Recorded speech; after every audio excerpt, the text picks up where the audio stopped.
Link Serrano. I'm Peter Boyd. And I'm Emily Escarcega. And this is Diamondback Television. Hey Emma, do you know where I can get a $10 coupon? Actually, I do. The California Scholarship Federation is collecting jeans for American Eagle's Recycled Jeans program for the month of October and November. Mrs. Swink Rodriguez's room in 817 in the library is collecting any of your old jeans. Did you know Yearbook is collecting photos of your summer fun? Check an available QR code around your classroom. Seniors, you have a lot coming up. Starting with senior pages are filling up. Come and get paperwork. The last four-year college application workshop is Thursday, November 16th from 12 to 1 p.m. No sign-ups are required. If you missed any of the workshops and need help on your four-year college applications, come to the College and Career Center at the back of the library every Wednesday in November from 2 to 3 p.m.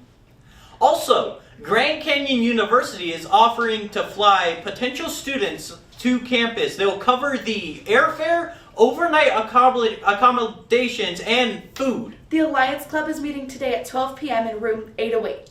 Also, tonight, the alumni game for girls basketball is tonight at 5 p.m. Tomorrow is Veterans Day, so there will be no school. On your day off, come to the Bravo Theater's thrilling performance of Trap at 7 p.m. in the Pack. If you can't make it out, there will be another performance on Saturday. The National Honor Society is collecting clothing throughout November. They'll be holding a thrift store event in December. See Miss Mulan for more information. Now let's head over to Mackenzie for the weather.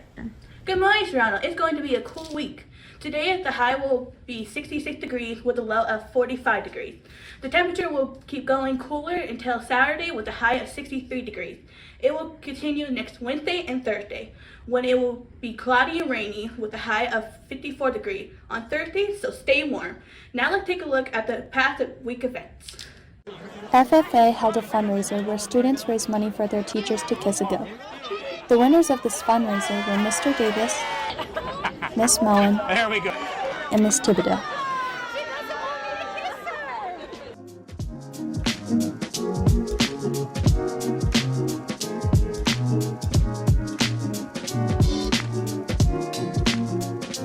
We went to Olvera Street where we learned about the celebrations of the Latin culture, which was the Day of the Dead, also known as Dia de los Muertos.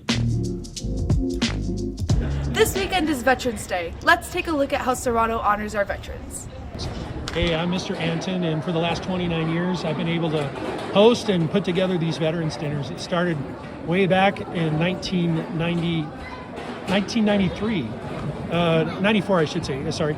Next year will be 30 years. But anyway, it started way back in my classroom when I had my dad come in and talk to the students. And we had a lunch, and that was like at Penny Mesa when I was taught there. And then now it's grown into what we've had here. We had groups as big as 1,000, as small as COVID days where we drove through. But the reason we do this is because the men and women of the armed forces deserve to be recognized and appreciated. And when the students interact with them, they get a deeper appreciation. So the reason I do this is so the veterans know they're not forgotten, and for the students to know why we have what we have. Because freedom isn't free. That's why I do what I do. And I hope everybody takes the time when they see a veteran in a hat to go over and say thank you and shake their hand. That's the biggest testimony you could do. It changes their whole day. And for many times it changes their life. That's why I do it. Serrano's blood drive helps to save hundreds of lives. Let's see how that went.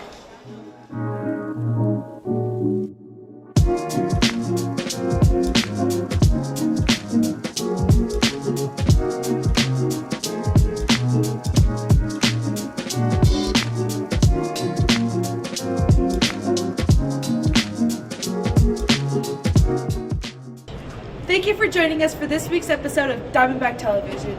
See you next week, Serrano.